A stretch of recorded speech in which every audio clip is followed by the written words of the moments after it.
എല്ലാ വിദ്യാർത്ഥികൾക്കും പുതിയൊരു വീഡിയോയിലേക്ക് സ്വാഗതം. ഈ വർഷത്തെ കാലിക്കറ്റ് യൂണിവേഴ്സിറ്റി ഡിഗ്രി കോഴ്സുകളിലേക്കുള്ള ലൈറ്റ് രജിസ്ട്രേഷൻ 23-ാം തീയതിയോടെ അവസാനിക്കും. അപ്പോൾ വിദ്യാർത്ഥികൾ ഇതുവരെ അപേക്ഷ സമർപ്പിച്ചിട്ടില്ലെങ്കിൽ അപേക്ഷ സമർപ്പിക്കുക. ലൈറ്റ് രജിസ്ട്രേഷനായിട്ട് വിദ്യാർത്ഥികൾക്ക് അപേക്ഷാ ഫീസ് SC/ST വിഭാഗത്തിലുള്ളവർക്ക് 505 രൂപയും അതുപോലെ തന്നെ മറ്റുള്ളവർക്ക് 730 രൂപയുമാണ് ഫീസ് വരിക. ഇത് ലൈറ്റ് രജിസ്ട്രേഷൻ ആയതുകൊണ്ടാണ് ഈ ഒരു രീതിയിൽ ഫീസ് വരുന്നത്. അപ്പോൾ നിങ്ങൾ അപേക്ഷ സമർപ്പിച്ച ശേഷം ഏറ്റവും ലാസ്റ്റ് സ്റ്റെപ്പായിട്ടാണ് ഈ ഒരു ഫീ പേയ്മെൻറ്റ് സ്റ്റെപ്പ് വരുന്നത്.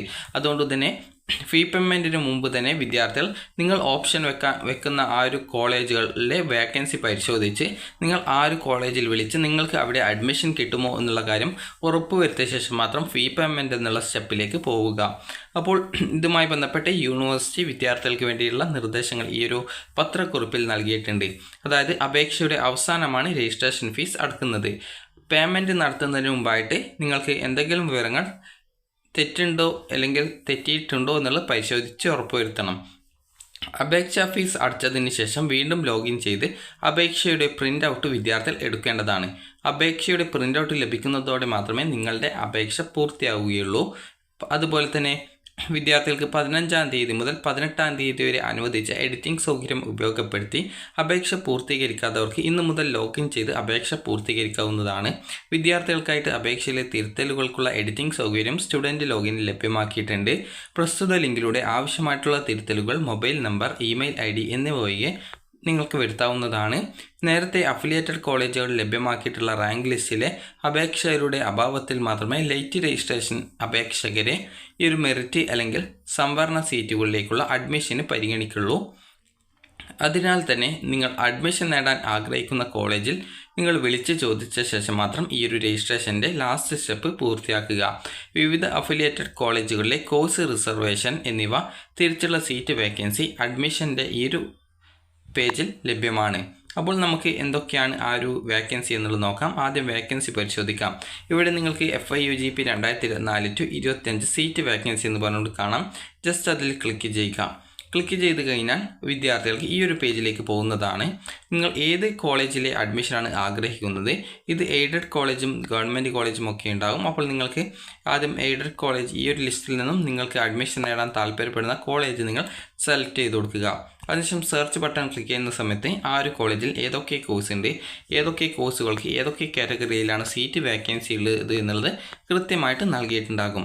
ആദ്യം ഏത് കാറ്റഗറിയാണെന്ന് കൃത്യമായിട്ട് മനസ്സിലാക്കാനായിട്ട് മുകളിലായിട്ട് ഏത് കാറ്റഗറിയാണ് ജനറൽ കാറ്റഗറി എന്ന് കൊടുത്തിട്ടുണ്ട്. അതിലും നിങ്ങൾക്ക് അഡ്മിഷൻ കിട്ടും. അതുപോലെ നിങ്ങൾ മറ്റേതെങ്കിലും ഇതിലേതെങ്കിലും ഒരു കാറ്റഗറി ഈ ഒരു EV മുതൽ EWS വരെയുള്ളതിൽ ഏതെങ്കിലും കാറ്റഗറിയിൽ ഉൾപ്പെടുന്നവരാണെങ്കിൽ ആ ഒരു കാറ്റഗറി കൂടി നോക്കി അതിൽ വേക്കൻസി ഉണ്ടോ എന്നുള്ളത് മനസ്സിലാക്കുക.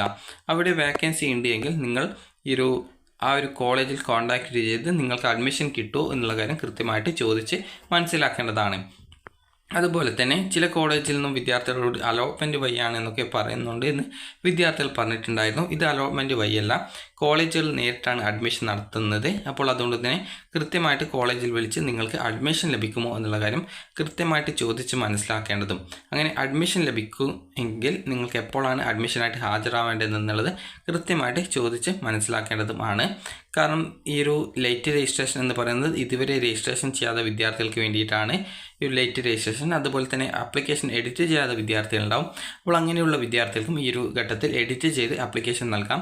അതുപോലെ ഇതുവരെ അലോട്ട്മെൻറ്റ് കിട്ടാത്ത വിദ്യാർത്ഥികൾക്കും ഈ ഒരു ഘട്ടത്തിൽ ലൈറ്റ് രജിസ്ട്രേഷൻ വഴി അല്ലെങ്കിൽ ആ ഒരു കാര്യങ്ങൾ ചെയ്യാവുന്നതാണ്. നിങ്ങളുടെ ആപ്ലിക്കേഷൻ എഡിറ്റ് ചെയ്യാനായിട്ടാണെങ്കിൽ സ്റ്റുഡൻറ്റ് ലോഗിൻ ക്ലിക്ക് ചെയ്തുകൊണ്ട് നിങ്ങൾക്ക് നിങ്ങളുടെ ആപ്ലിക്കേഷൻ എഡിറ്റ് ചെയ്യാവുന്നതാണ്. ഇതുവരെ ആപ്ലിക്കേഷൻ നൽകാത്തൊരു വിദ്യാർത്ഥി ആണെങ്കിൽ നിങ്ങൾക്ക്, അതായത് ഓൾറെഡി അപ്ലൈ ചെയ്ത് റാങ്ക് ലിസ്റ്റിൽ ഉൾപ്പെട്ടവരാണെങ്കിൽ ഈ ഒരു റാങ്ക് ലിസ്റ്റ് ഫോർ എയ്ഡഡ് പ്രോഗ്രാംസിൽ ക്ലിക്ക് ചെയ്ത് നിങ്ങൾക്ക് നിങ്ങളുടെ റാങ്ക് ഡീറ്റെയിൽസ് മനസ്സിലാക്കാവുന്നതും ആ ഒരു കോളേജിൽ കോൺടാക്റ്റ് ചെയ്ത് അഡ്മിഷൻ കിട്ടുമോ എന്നുള്ള കാര്യം അന്വേഷിക്കാവുന്നതും ആണ്. അതുപോലെ തന്നെ ഇതുവരെ അപേക്ഷിക്കാത്ത വിദ്യാർത്ഥികളാണെങ്കിൽ ലൈറ്റ് രജിസ്ട്രേഷൻ ക്ലിക്ക് ചെയ്ത ശേഷം ഇവിടെ നിങ്ങൾക്ക് വേണ്ടിയുള്ള ഇൻസ്ട്രക്ഷൻസ് ഒക്കെ കൊടുത്തിട്ടുണ്ട്. എങ്ങനെ സ്വന്തമായിട്ട് അപ്ലൈ ചെയ്യാം എന്നുള്ളതിനായിട്ട് ഹൗ ടു അപ്ലൈ ഓൺലൈൻ എന്നുള്ളൊരു ലിങ്കും കൊടുത്തിട്ടുണ്ട്. അതിൽ ക്ലിക്ക് ചെയ്ത് കഴിഞ്ഞാൽ അവർ എങ്ങനെ സ്വന്തമായിട്ട് അപ്ലൈ ചെയ്യാം എന്നുള്ളത് സ്ക്രീൻഷോട്ട് സഹിതമുള്ള ഒരു PDF ലഭിക്കുകയും നിങ്ങൾക്ക് സ്വന്തമായിട്ട് തന്നെ അപേക്ഷ നൽകുകയും ചെയ്യാൻ സാധിക്കും. ഇനി ഇവിടെയുള്ള ആ ഒരു ചെക്ക് ബോക്സിൽ ക്ലിക്ക് ചെയ്ത് ക്ലിക്ക് ഹിയർ ടു പ്രൊസീഡിൽ ക്ലിക്ക് ചെയ്ത ശേഷം ആദ്യം തന്നെ ഇതിനു മുമ്പായിട്ട് വേക്കൻസി കൃത്യമായിട്ട് മനസ്സിലാക്കുകയും ഏതൊക്കെ കോളേജിൽ ഏതൊക്കെ വേക്കൻസി വേക്കൻസിയിലേക്കാണ് നിങ്ങൾ അപ്ലൈ ചെയ്യുന്നത് എന്നത് സംബന്ധിച്ചുള്ള ഒരു ലിസ്റ്റും തയ്യാറാക്കി വെക്കേണ്ടതാണ്. അതിനുശേഷം മാത്രം ന്യൂ രജിസ്ട്രേഷൻ എന്നുള്ളതിൽ ക്ലിക്ക് ചെയ്ത ശേഷം ഈ ഒരു ഡീറ്റെയിൽസ് ഒക്കെ നൽകിക്കൊണ്ട് നിങ്ങൾക്ക് നിങ്ങളുടെ ആ ഒരു രജിസ്ട്രേഷൻ ചെയ്യാനായിട്ട് സാധിക്കുന്നതാണ്. രജിസ്ട്രേഷൻ ചെയ്ത് നിങ്ങൾ ഏറ്റവും ഫൈനൽ ആയിട്ടുള്ള സ്റ്റെപ്പിൽ ഫീ പേയ്മെൻറ്റ് ചെയ്യും മുമ്പായിട്ട് കോളേജിൽ വിളിച്ച് അന്വേഷിച്ച് നിങ്ങൾക്ക് അവിടെ അലോട്ട്മെൻറ്റ് കിട്ടുമോ, അതായത് അലോട്ട്മെൻ്റ് അല്ല അഡ്മിഷൻ കിട്ടുമോ എന്നുള്ളത് കൃത്യമായിട്ട് മനസ്സിലാക്കിയിട്ട് വേണം ബാക്കിയുള്ള സ്റ്റെപ്പുകൾ ചെയ്യുന്നതിനായിട്ട് എന്നുള്ളത് യൂണിവേഴ്സിറ്റിയുടെ പത്രക്കുറിപ്പിൽ പ്രത്യേകം സൂചിപ്പിച്ചിട്ടുണ്ട്. അപ്പോൾ നിങ്ങൾ ആ ഒരു കാര്യങ്ങളൊക്കെ ശ്രദ്ധിക്കുക. നിങ്ങൾക്ക് എത്ര വേക്കൻസി ഉണ്ടെന്നുള്ളത് കൃത്യമായിട്ട് മനസ്സിലാക്കുകയും ആ ഒരു വേക്കൻസിക്ക് അനുസരിച്ച് നിങ്ങൾക്ക് അഡ്മിഷൻ കിട്ടാനുള്ള സാധ്യത മനസ്സിലാക്കി ആ ഒരു കോളേജിൽ കോൺടാക്റ്റ് ചെയ്ത് അഡ്മിഷൻ കിട്ടുകയാണ് എങ്കിൽ നിങ്ങൾക്ക് പോയിട്ട് കോളേജിൽ ജോയിൻ ചെയ്യാവുന്നതാണ്. അപ്പോൾ നിങ്ങൾക്ക് താല്പര്യമുള്ള കോളേജിൽ താല്പര്യമുള്ള കോഴ്സിൽ വേക്കൻസി ഉണ്ടോ എന്നുള്ളത് കൃത്യമായിട്ട് ഈ ഒരു ലിസ്റ്റിൽ നിന്നും നോക്കി മനസ്സിലാക്കേണ്ടതാണ്. അപ്പോൾ ഈ ഒരു വീഡിയോ നിങ്ങൾക്ക് ഉപകാരപ്രദമായിട്ടുണ്ടെങ്കിൽ ലൈക്ക് ചെയ്യുക, ഷെയർ ചെയ്യുക. Thank you for watching.